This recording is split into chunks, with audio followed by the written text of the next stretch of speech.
And we are live. Wonderful. It's a cold, cold day here in the UK, but that's okay because Bill is basking in glorious sunshine despite trying to hide it. Bill, how you doing? How's the move gone? Good, good. As I told Doc a little bit earlier, I'm still filling out all the paperwork. But so far so fun. It's yeah. Head out to the beach maybe a little bit later and relax in the sunshine. Yeah, we're still waiting for the videos of you surfing and skateboarding because you know that's where you've moved to. You've got to take those up now. It's the law. I've heard it. How are you this week? Go on, Doc. Hello, everybody. Doc Sheldon here. I just have this mental image of patent analysis on rollerblades.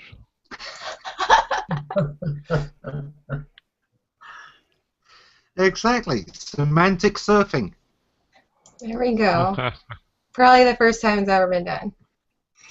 Might make a great hashtag, right? Well, we got somebody to introduce who hasn't been on this show before, and we are delighted to have here. Gabriella, say hello. Oh, hey guys. Can you hear me? Because I thought I had it on mute. No, no, we got you. We broke your mute button. I'm jealous, Eamon. I love that background of yours. Yeah, I got the wrong time traveling phone box. I love it. I love it. Doctor Who. We do have a bit of fun with these shows, and you know, the main thing to always remember with these is the point is there is no point. If we start to get a point, we're obviously going wrong somewhere. So you know, it's a nice casual show. Actually, this is one of the first we've had you on, isn't it, Doc? The Bogus Hangout? I think I jumped into one once before, early on. Probably just popped in to say something stupid and then left. I don't think we got your live being, though. I think it was just your profile picture. Could have been. I may have been in my robe. I do that sometimes. The joys of working at home. The truth is finally coming out. Don't ask him to stand up. He might not be wearing pants. I'm not thinking about that about you, Gabrielle. Hey, I put on pants. I promise you. Just in case you forget and walk away from the camera for a second. Yeah. Oh my gosh! I had someone do that one time in a hangout. They put on a real nice top so they could sit there, and then they forgot and walked across the room. Yep. Was that me? I've done that before. Unfortunately, it was a guy. Oh. Yeah, if it had been you, Kristin, probably nobody would say anything in the hopes that they'd catch you doing it again. Well, no one did, and I was really surprised. And I was just, of course, like, not going to say anything.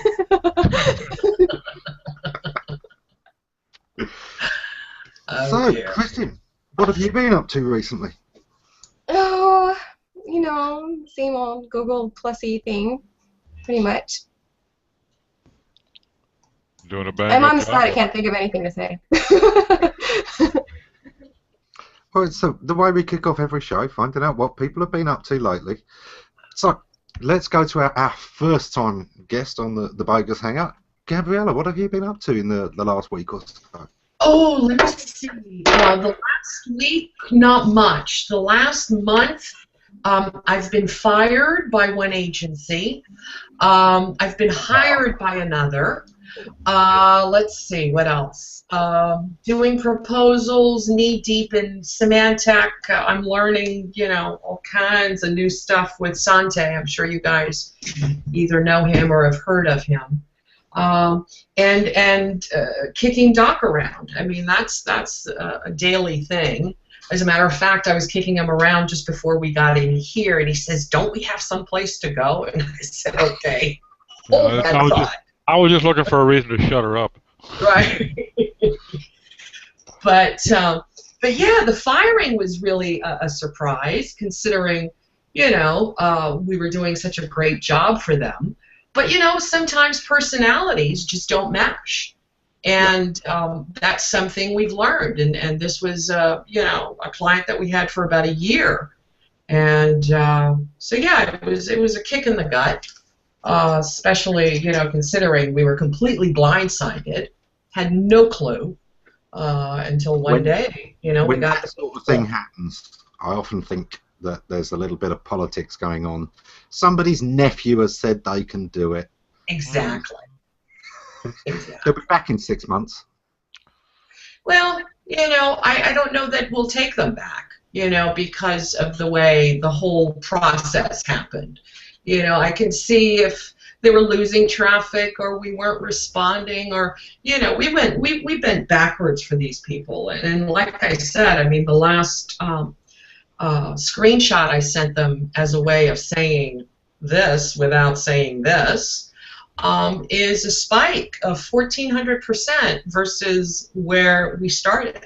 And I've never seen 1,400% growth in Google Analytics in all the years I've been doing this bullshit. I've never seen 1,400%, and that's, I mean, I still have the image. I'd like to frame it, but I think it hurt more personally than financially, because I was like, wow. Yeah. But it happens. It happens. So that's what I've been doing. So, hey, Carlos, are you there? I'm here. Can you hear me? Yeah, there we go. You've got the lights out there. Put 50 feet in the meter. Hang on. I think I might have to. You've never seen me like this, Ammon. Oh, God, he's naked again. Oh, no, I've seen that. Oh, I thought you'd seen me naked. Oh, naked's not a problem. It's just 1 minute. Hang on a minute. I gotta get this up. There he is. There he is. Oh, there you go. Oh. Hang on a minute. I'm unshaven, unkempt. Hang on a minute. Let me just go to somebody else while I get all set up, Ammon. That's all right. Sure. So, Doc, what have you been up to this week? Oh, we're in the middle of a major launch on Top Shelf. We've added a lot of writers.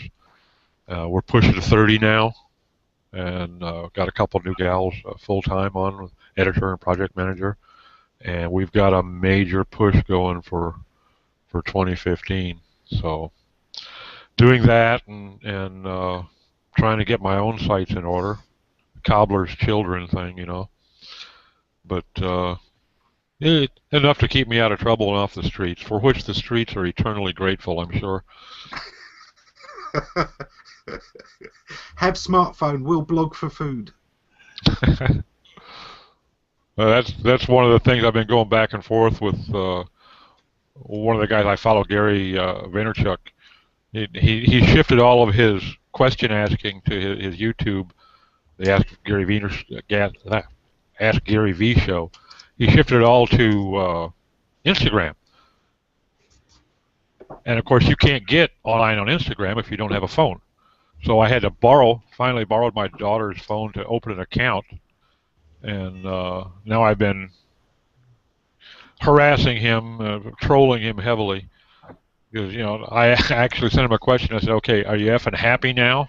And that question got on his show. He said, yes, he was effing happy. But trying to just find the time to get things done like everybody else. How's the scalability been? I mean, that's always the headache of expanding, is you suddenly find where it wasn't scalable at all. Yeah, and I have had occasion over the years when I was consulting businesses, I've been involved in a number of businesses that grew so fast that they couldn't handle it.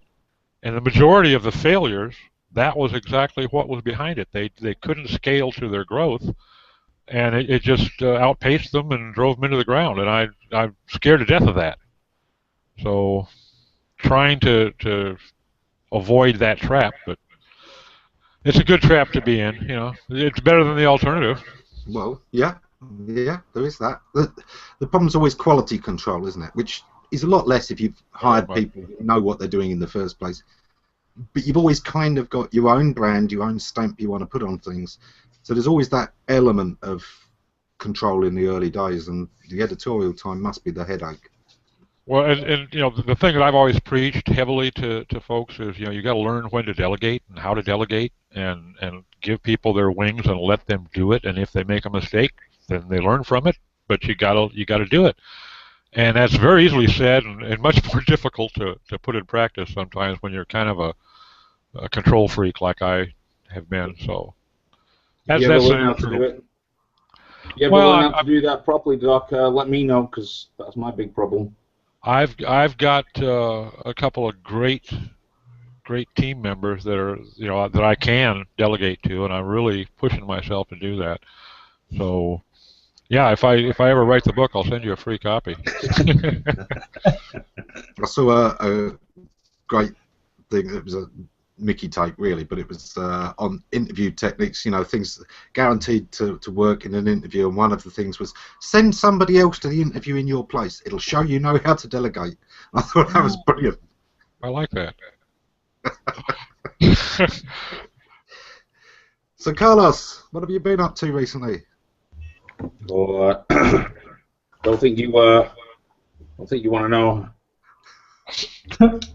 Well, actually, everyone misses you. On a professional level, just working kind of 17 hours as usual every day. No, everything's been good, going very good from a work perspective. 2015, we're doing great. Doing a lot of things with banks as usual, and the Detroit Red Wings, but on a personal front, the 2015 couldn't have started off on a pretty worse footing. Obviously, you know, my dad's been ill, so it's been a bit of a crazy start to the year. Yeah. John, am I blue boxed? Is the thing on me? I don't know. It's just you're talking, so it comes up. Okay. It's been a while.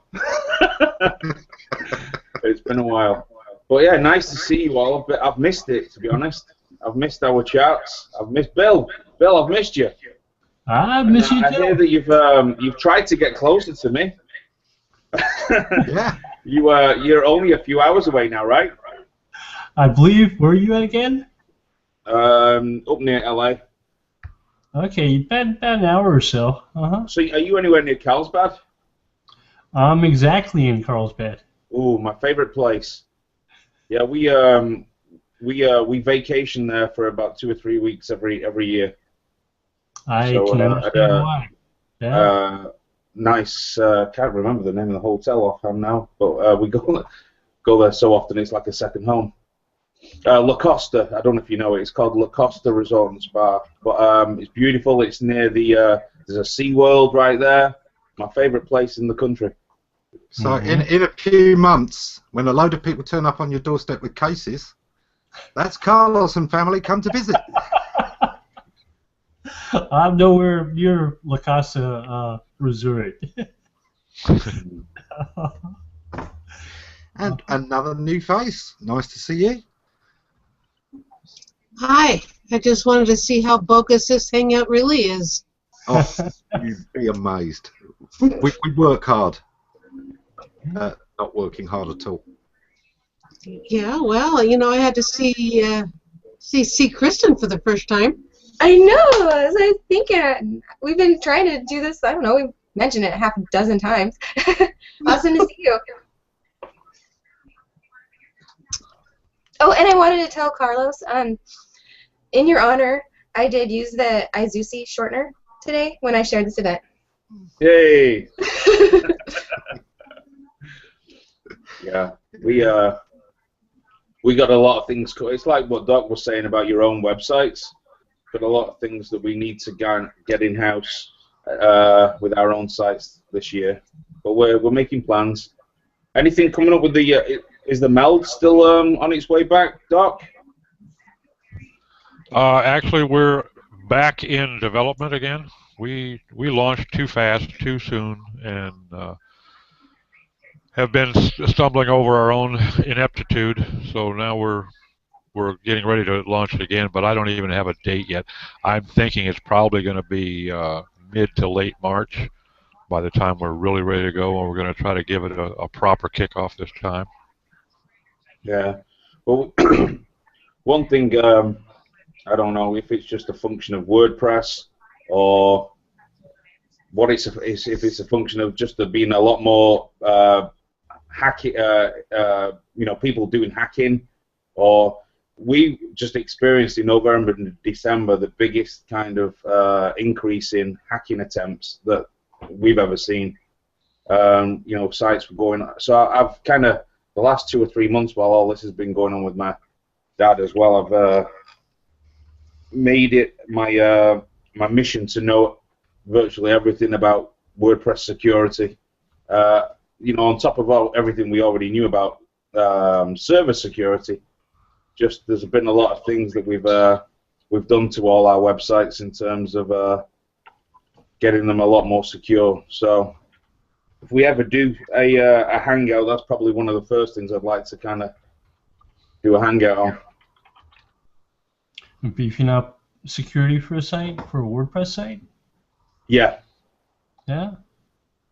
Yeah, just some of the plugins that we've used. I mean, a lot of them don't work with each other. I mean, from WordFence, I don't know if you're familiar with WordFence. That's one. There's iThemes security, and there's a whole bunch, but trying to get them all to jive with one another is, and keep the performance. Mm-hmm. I know that's probably something that Lee knows something about as well. Ammon. Oh yeah, it's been a challenge in itself. There was a lot of our old websites, or even some of the newer ones, had this thing called Revolution Slider. I don't know if you're familiar with that. A lot of WordPress themes have this slider. Well, it had a kind of a something in it that was was able to be compromised, and basically meant that about 70 of our websites, pretty much all got attacked. On top of that, there was DDoS. All things were happening. So yeah, I've spent that time the last few months kind of getting more acquainted with WordPress and how to really, put walls up. Yeah, the only good sliders are those little burgers that you get in some restaurants. Yeah, I know you're not keen on sliders or WordPress. I have a question. Because I used the Revolution slider. Yep. How long ago was the attack, and how do you tell if you've been attacked? Well, if you're on version, let me know what version you're on. But if you do a Google search about Revolution slider vulnerability, you'll know. But updating it, 9 times out of 10, it's compackaged with a theme. So, the unfortunate, there's a lot of theme developers out there, and Slider is actually been done by another, a different company. So it depends on what theme you've got. Let me know in chat on the side, and I can try and help you out. But basically, I think if it's less than version 4.1 or 4.2, I've got a problem. But again, trying to update that is another kind of challenge if it's compackaged with a theme. Yeah, it is. So you need to download. There's a link that you can download it, but you need to kind of just FTP that whole folder up into your WP plugins folder. I can help you with it. Thank you. No One of the problem. advantages of hanging out with all of you. Appreciate that. So, Sheila, most of us here are web geeks of one kind or another. Tell us a bit about yourself. What do you do for a living? Well, what do I do for a living? I cross kids, and I use a stop sign. I'm a school crossing guard. Yeah, and that's what I don't really work. That's more like play. I get bat them across the street with the lollipop. No, otherwise it's hard work. kids I don't have a problem with. It's the drivers that drive me nuts. I get to love other people's kids and then send them home. But no, I like this platform. I like Google Plus Hangouts, like such as this, and I help maintain a web page, but I don't do the backbones or anything with it right now. It's just kind of stale and stagnant. I just put quotes on it, but then the things that get total reach is the page I created for it on Facebook. So, yeah. There's one on Google Plus. It's the same thought quote that goes out all the time, but yeah, the reach is better on Facebook. It depends what you're doing, but for a lot of people it is. The platform you've built, an audience on, the platform you're used to is often the one that's going to work for you, which is something we still build businesses today.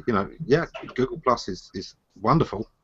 It but is. If you've already spent time developing Facebook and it's still working for you, don't feel bad about that, and don't worry about everyone else talking about how EdgeRank is stopping things getting across. Because it may be that even with EdgeRank, if people have been paying attention to what you say, you shouldn't feel about that much. If you've been annoying people, guess what? If you suddenly go down to 2% of the views that you had because of EdgeRank, it's because that's how many people were actually interested in what you were saying before. Mm-hmm. The algorithm is showing you. That's the difference. Yeah. Anyway, so what do you do besides internet marketing consultant? 2 children. That definitely takes up some time. Yeah, kids, and I do have to say, Carlos, your desk is really clean. That's sick. Yeah. Yeah. That's just there's 3 desks over there that I can show you that are not. that one's just for show, right? Yeah. That's actually, it's all virtual. I use the same software as Ammon. No, I'm only joking. It's a real it's a real tiny desk. That's actually my daughter's one of my daughter's computers. She's learning the whole WordPress. So I've got her kind of registering a domain name and with a PayPal account that I set up for her, and going through from domain registration, setting up a cPanel and everything. She's doing pretty good. She's got all the way there. It's just the MySQL database stuff that I'm still kind of trying to teach her. WordPress is a pain. Another year and she'll have it down. Yeah, it'll be good. Let's say WordPress is a pain for me anyway. Because I don't want to I don't want to change something and break it. Child labour, what families were invented for. That's the idea, Carlos. Yeah. I'm glad your daughter's learning something. Maybe she'll be better than you. Yeah, well, that's the idea. Hope? That's the idea. I got a 9-year-old as well. We just got a computer for Christmas, so. It's good when they're close in age and they kind of they learn from one another. Then it's pretty cool to see. They're really interested in it. And it's amazing at that age how quickly they pick it up, isn't it, Carlos? Yeah. Sponges. Yeah. Yep, you can have something to talk about, right? Yeah. Yeah, mine come and see what I'm doing every now and again, say boring, and go back to Minecraft.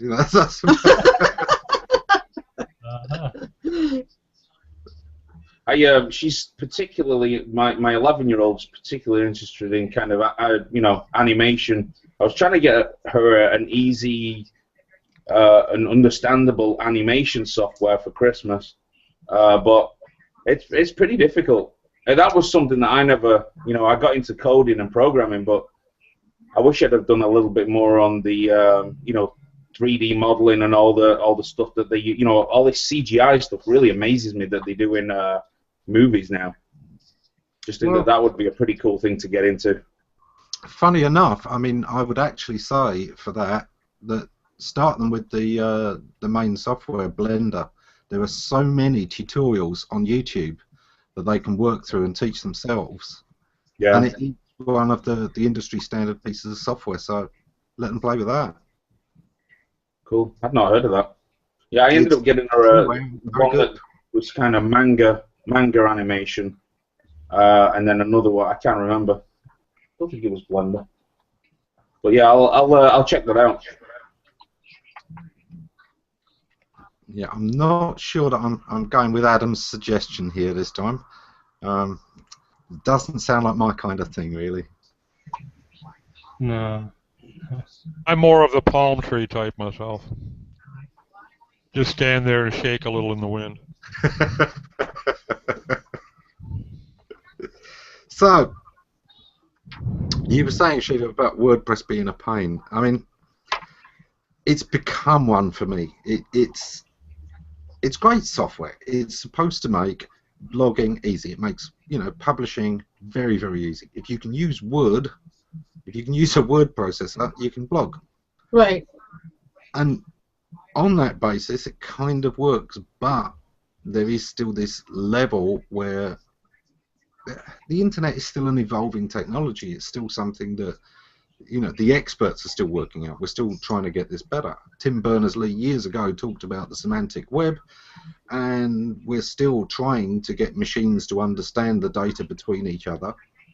And even in terms of web pages, which is the most simple format, and it's designed to be shared and to be cross-platform and cross-browser, still getting something to look the same in all browsers and all screen sizes is a nightmare. I still think we're at least 3 to 5 years away from where the web itself is semantically shareable across all devices and will look right. Mm-hmm. Yeah, it's crazy. And given that, it can be a bit like very early cars. You know, there's a lot going to go wrong, and you kind of need to have a mechanic on speed dial, always. Yeah, yeah, and this is a not-for-profit website, so I don't have anybody to give me the help that I need, but I'm not going to worry about it. I just do my thing and move on. Exactly. It's not hard, though, actually, to teach yourself, and take that little bit of time. Go to the w3cschools.website and start learning HTML. It isn't that hard. It's a language with only a couple of hundred words in it, and yeah. Anyway. But since it's not, I don't own the page, so I'm not gonna do too much with it. You'll I also can maintain it, but I don't run it.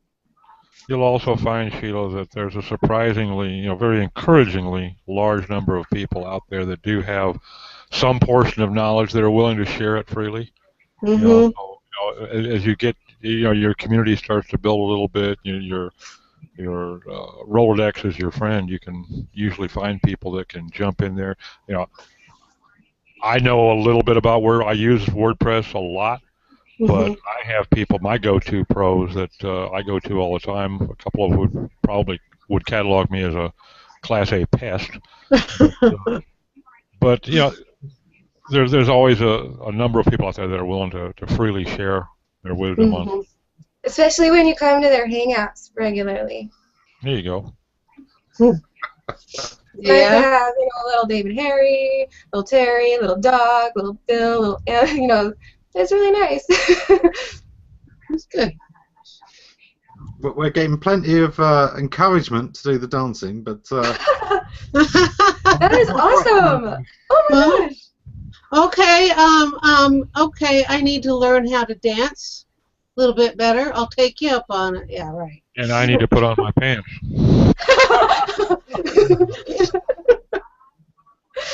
Yeah, I don't know, you could wear a dance belt. Okay, does anyone here know what a dance belt is? Chair dance. If people do. What? A dance? What? A dance belt? No. Oh, okay. Yeah, it's the thing that packages the package. Oh, never mind. Never mind. Yeah. I'm a former dancer, so. Okay, so you know.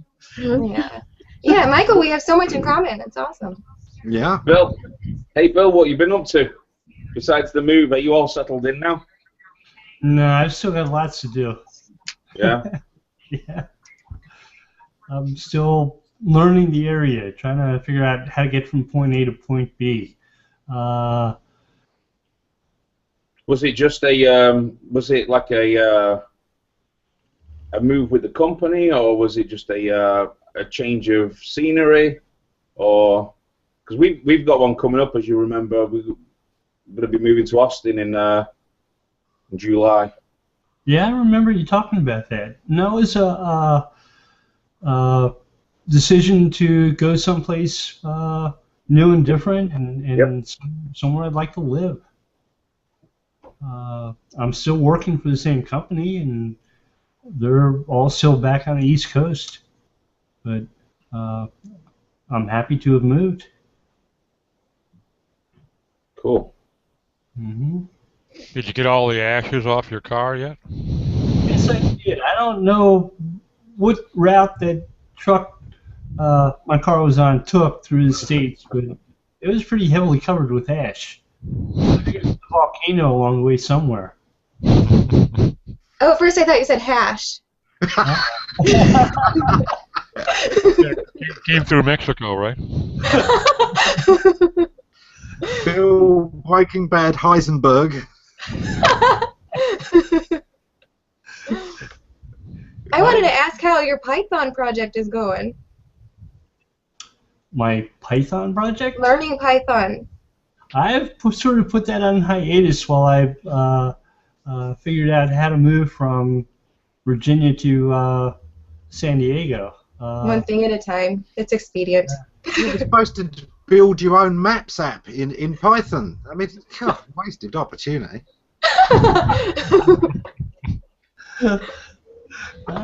We'll get there. We'll get there. So, John, you haven't spoken much yet this week. Come on.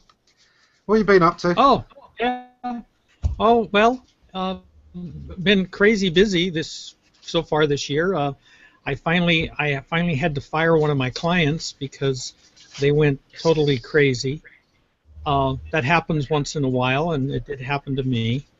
But I finally got over them. But I've been very busy, and it's been a good year so far, except for that. It's not a fun thing to do to fire a client, but sometimes you just realize that they're just not going in a direction that you really can help them. You know, so you just have to try to gracefully say, hey, I can't help you. What I'm doing is not going to make you happy. So it's time that we part company. So I did that earlier this year. And actually, yes, like Doc said, it is liberating. Yes. Matter of fact, Marilyn was all happy that I did it because I was becoming quite a crank. I was getting very stressed and cranky. I'm with Marilyn. I actually enjoy firing some clients. I really do. I recently did. Do you go back 12 months after and check the websites out though, Emma? And see if they ever got any better? Or is that just me? Like I say, the ones that come back 6 months later and say, look, we understand now what you were saying. Could you please take us on again? And there's been a couple, but literally it's 5 to 10% that I ever take back, because the ones that didn't listen the first time, we're going to have the same problem again. Yeah, it's like moving into an old house. That's right. Yeah. Isn't there like some kind of disclosure that you can have, like in contracts at the beginning, like if you like leave us, then we're not going to work with you again? I thought I've heard someone saying that lately. You can put it in a contract if you like, but there's nothing saying you have to take back a client that's walked away, or if once a contract's ended, it's ended. So it wouldn't matter what was in that first contract anyway. So there's like no official name, like the non-repeat disclosure or something. No, but let's just call it the get off my lawn closure contract. Okay. Yeah. I think you can probably package that and sell it. That's subcategorized under curmudgeonry. Yeah. Yeah. Yeah. I often have to sign NDAs when I start with a company because I'm usually working. I do a lot of e-commerce, so I'm usually working on the very sensitive parts of their system. So I frequently have to do a non-disclosure type agreement, but that's the only one I ever really sign of those kinds. Oh yeah, if I'm going to expose my sensitive parts, I definitely want a non-disclosure agreement. Kind of keep that handwriting on the bathroom wall down to a minimum, eh? I hate it when they get my phone number wrong. Anyway, come on, this is actually one that I've got as a question for everybody. What was the first client you fired and why? Who's going to jump in? Mm-hmm. I'll jump on that. Go on. I had a colleague that brought me in on a project about 7 years ago, 6-7 years ago, and the client started to be very slow to pay, and everything was through my colleague, so I kept pestering him, come on, get him off the dead center. It went 4.5 months, and I told him, if you don't do something, I'm going to do it, and he never even responded, so I did it. And they ignored me, and the third day I just went and took down their Facebook page, took down their website, and what do you know, it took about 4.5 hours to get paid. And then I've obviously jumped the client, and I lost the colleague too. I said, bye-bye, ain't gonna happen. That is not, business means communication, and a total failure to communicate is not going to work out. Yeah. John, do you remember your first fire? I'm thinking about that. My problem is I've been doing this too damn long. I mean, I've got to go clear back to the 80s to think about who I fired first. They're becoming a jumble in my brain. I haven't had a lot. I've had maybe 5 or 6 over the last, almost 30 years. And there's been some dramatic ones. I actually had to take one to court, and I won.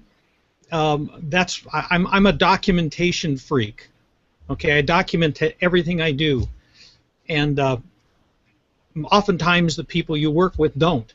And so I guess he couldn't believe that I could actually prove that I said what I said and I did what I did, and the judge looked at all that documentation, which was very thick. And he just said, pay the guy. So that was the end of that. But that was probably the most hassled one that this last one was actually pretty smooth.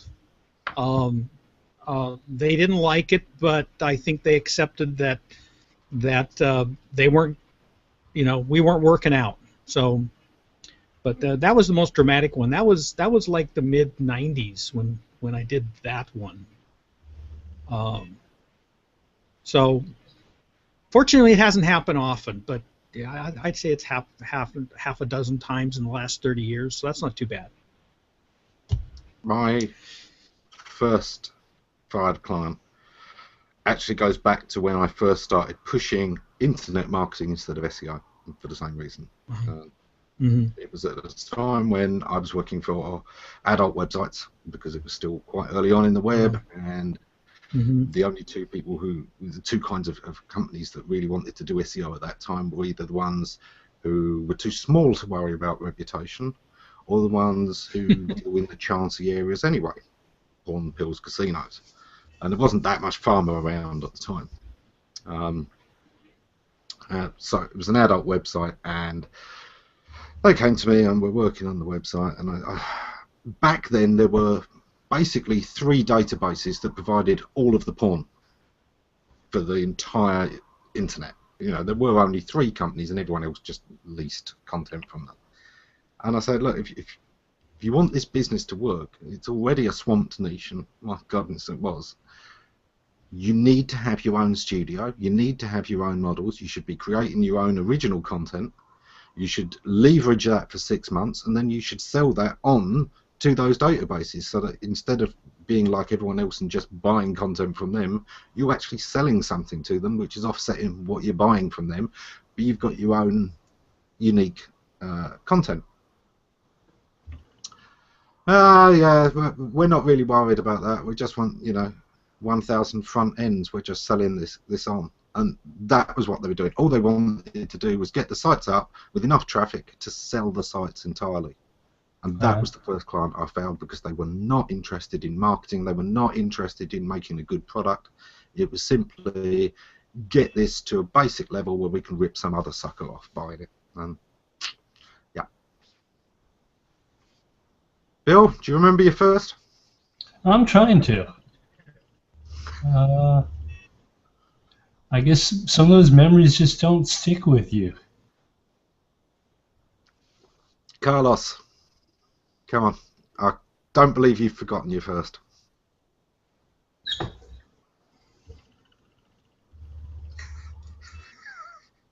You might have to unmute. So it took me a while to think of the name, and I was researching it, and I'm happy to report.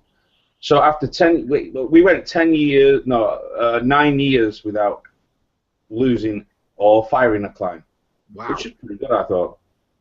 And then the first one we ever fired was a company in Naples. I love this name and shame. Company in Naples, Florida, called Phone Masters. And it was actually before we did any work for them. They paid us a deposit. Never got anything to us when we asked. Never got any kind of documents or questionnaires filled out or anything that we needed, logos. And we had nothing to work with. And then they deluged everything with us on a Friday, and then called us up on a Tuesday. And from then on, it was like, okay, it was kind of like they took weeks and weeks and weeks to get us anything, and then when they did, it was we had to meet them when they were ready. And when I said I was unavailable on the Tuesday afternoon, they went into a firestorm. This was just 2 days after they'd given us everything, after we had been waiting about 6 weeks for it, all the assets. And so as soon as that first conversation and as soon as they showed their true colors in that first firestorm, I went and delivered their check back. Even though we'd probably wasted several hours of email communications, I just went and gave them their check back and said, don't want to work with you. Yeah. Yep. And then we probably had 2 more like that, so 3 in, I don't know, 16, 17 years. Not bad. No, not bad at all. Gabriella, you got any stories to add to this first client fired? Oh God, no! I was just on the phone. Sorry, I had to slip out. It's a nightmare of a project. 20 pages that need to be turned into 4, and it's like, and oh, you need to do this, and you need to call them, and you need to, I need to start adding all this extra admin stuff that we go through. I mean, that's something that I don't think enough of us do, because, we give them a quote, or at least I know we give people a quote, and we kind of pad it a little bit just in case, something extra comes out. But lately, it seems I spend more time on admin, responding to emails, responding to their phone calls, explaining a doc. I mean, I don't know how to balance it. I mean, what are you guys doing? Are you? I know everybody has a different price structure, but I mean, is there admin being included, because I feel I either need to hire an admin or I need to start, adding that to the contract, because I'm spending a lot of time doing this shit. I found a solution to that, Gab. When I would quote myself out. Let's say I quoted a job at $150 an hour, and when I got the job done, I go back and do my analysis and saw that I really only brought in about $60 an hour because of all the wasted time. So I resolved it very easily. I just stopped doing job analyses. Yeah, right. Well, I don't know. Yeah. But I mean, we have to somehow. We have to spend the time, especially if they're a new client and they're asking questions, and they want to see this and they want a little more. So at the beginning, you try to nurture that. But what I've noticed is the more you nurture, the more they either take advantage or are clueless that you're spending so much time with them, and I just don't know how to just say no. I need to learn how to say no. Yeah. Well, this is exactly why I ended up firing this particular client recently, because I sat down and realized that I was giving away more time than they were paying me for. Yeah. And it was getting very stressful, and I just finally just told them, I said, I can't afford you anymore. You're just costing me more money. I've got other clients that I'm kind of find myself neglecting because you're constantly freaking out with all these emails, and I'm on doing emails at 10, 11 o'clock at night answering these questions because people are freaking out. So yeah, that's why I fired this last client, because I was losing money, basically, and I just couldn't afford it anymore. But are you including that as part of your SAO, as part of your statement of work? I mean, because I've started doing that. I've started putting project management, if they want to break down, and I'll put project management, 10 hours a week or whatever. Yeah. But no, even that seems to. Yeah, no, I included in what I estimate, but they went way beyond what I could possibly estimate. It got excessive. Weird hours of the night, weekends. The boss of the company just kept freaking out. We'd have a meeting of the minds. We'd talk on the phone. I thought we were on the same page, and then he'd send an email out to all the team people, just totally freaking out, totally undoing everything that I thought we had agreed on, and so then I'd have to, talk to him and get him back on track, and the second time around on that, I just said, that's it, no more. Yeah. Well, for me, I work on time, and people buy X amount of time from me. Usually it's face-to-face time. Sometimes I've said, right, this is going to take so long, and that's what I do. I work the time. And they can do all of the admin stuff they like. The meter's running. Okay. So that's simple. The stuff they don't pay for is the amount of research that I do that keeps me up to date, that means that I know the answers. That's my own time, and that's the same time that I'm spending working, I'm spending in research. The bits of sending out the bills I'm not including in my time. But this is it. Yeah, I won't be paid if I have to spend a lot of the time chasing up a bill. But if I have to spend a lot of time chasing up a bill, I won't have started work for the client because they pay in advance. That's how I control it, and therefore can keep my costs down, because I understand exactly what I'm getting out of each project. You have to be careful. It's a bit like personal relationships. That honeymoon phase.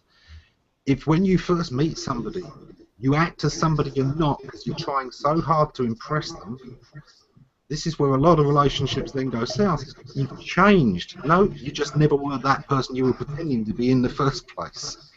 Right. The person that they've fallen for doesn't even exist, and you're only robbing yourself. Set up your relationships, especially business relationships, the way that you mean to continue. Be harsh. Don't have a honeymoon phase. just be professional all the way through at sustainable level of work. Because Agree, otherwise, you are 100%. branding. This is what I'm like. This is what working with me is like, and then you're stuck with it. Right. Right. Yeah, if you're consistent with them, you'll end up getting a lot more respect, I find. I do, to answer your question, Gab, I do put a certain amount of time allocated into my bids, and I'll tell them, okay, this, like for instance, if it's a site audit, I'll say, okay, this involves up to 2 hours of phone or chat time to interpret, answer questions, whatever, and I'll tell them at the same time my billable rate beyond that 2 hours is X. And that usually does the trick. But like you say, there's always somebody that's going to try to milk it. I know we both had them. Yeah. Yeah. Yeah, because I have some clients that want me to come to their office, and it's like, really? Seriously? You want me to sit in fucking traffic for 2 hours to get down to Silicon Valley, and then have an hour meeting and then get back, and now it's 3 hours because now it's rush hour. So there's 5 hours of my day that I can't bill, It's just, I don't know. Why can't you? Yeah. Well, because I don't have it. Go ahead. Yeah. When I used to do on-site work, which I don't do anymore, I used to bill portal to portal. The minute I get in my car, the meter goes on, and the minute I return, that's when the meter goes off. So if they want me to sit in traffic, okay, the meter's running. So that's the way I used to work it when I traveled. And I usually don't have problems with people abusing, helping them with a little extra conversations. This one really did, and it didn't last that long. I mean, it got bad within a couple of weeks, and in a couple of weeks I fired him. So this didn't go on and on. I have a very low threshold of patience for that kind of thing. If a person, many of my clients will actually say, hey, I really appreciate this help, and what do I owe you, type thing. So most of the people I work with understand that I get paid for what I do, But this one didn't, so I knew I had to get out. So yeah, no, and these are clients that we're white labeling for an agency. So I can't even directly tell the client. I can only bitch at the agency, and the agency basically says, well, then, you don't have the client. So, it's a tug of war when you white label for agencies. And I've got a couple of agencies that I work for, and I'm not complaining, but, you give them a quote based on what you're going to do for the month, and it's a monthly retainer kind of thing. But then they let you know once you're in the middle of the month, oh, the client wants you to come down and, explain to the rest of their team what the changes are and so on. And so all of a sudden there goes the 5 hours, and then, it becomes a monthly thing, and, 5 turns into 10, and next thing you know, you've got 30 and 40 hours of money that you can't bill. So, because you've given them a quota on a monthly. And so I just work out what you're delivering. Okay, this is our monthly contract. You are buying X amount of hours per month. This is what we expect to achieve with so many hours, but this is what you're buying. Now, if they want you to take 5 hours of that and put in a meeting, you can. And you take it out of the budget, and that's 5 hours less work they're going to get done other than that meeting. But let the client call the shots. Let them, if they really do believe that meeting is important enough to swap the work, do it. But set up your contract in the first place so that they're buying by time, and you'll find that they waste less and less and less of it. And also, if you've got clients who consistently deliver late on their deliverables, you let them know, look, I've put you down to work on this day. If you haven't got the stuff to me I need to work on that day, I'm going to pass it by this month, and I'll roll it up next month. But if you're late, you've missed your slot. But if you want to pay a premium, if this is important to you, that you have this, we can react at any time, great, that's a premium add-on, it'll cost you 20% more. That way you don't mind when they do that, you smile. But just take any of those headaches and work them into your practices, and don't sweat it.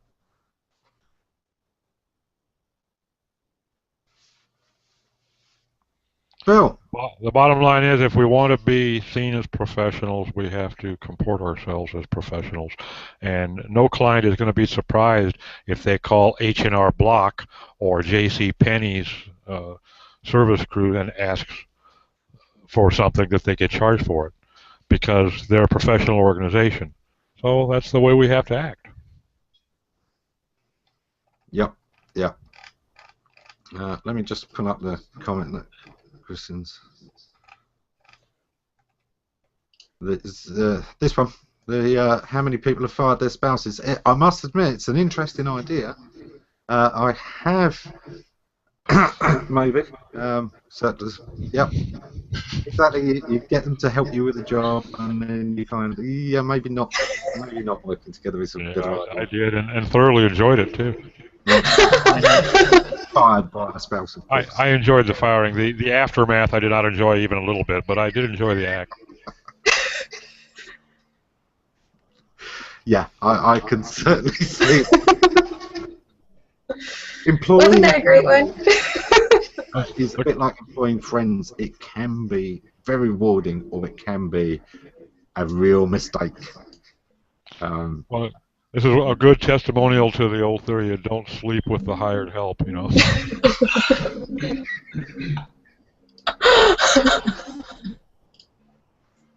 I think it can also just be very difficult. Although you live together and you share these, a lot of stuff about your work anyway, I think the minute you actually are working together as partners, it just does sometimes add that extra, you're now in each other's pockets all the time.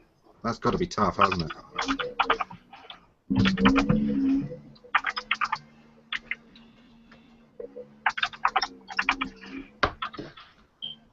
Oh, we've got a comment from Denver that I'll put up here, which is, after one agency burned us for a final payment, we require 100% payment up front. Yeah, I do this too. Of course, I don't do the whole project, but what I do is I break it down into stages, and they pay for that stage up front.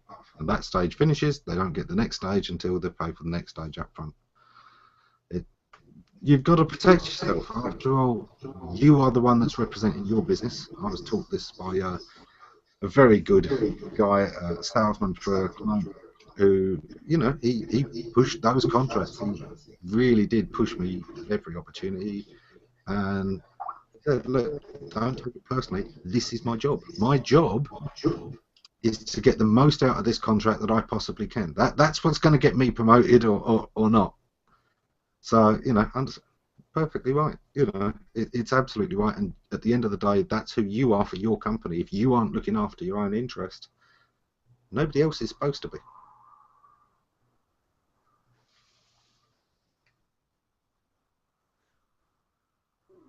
Adam Music does appreciate your answer there. Well, we are at time for this week. But if anyone else wants to jump in the green room, the link is still in the thread. But for this week, we're done. And hopefully we'll be back again next week with more Bogus Chaos. Take care, everyone. Been fun, everybody. Great to meet you.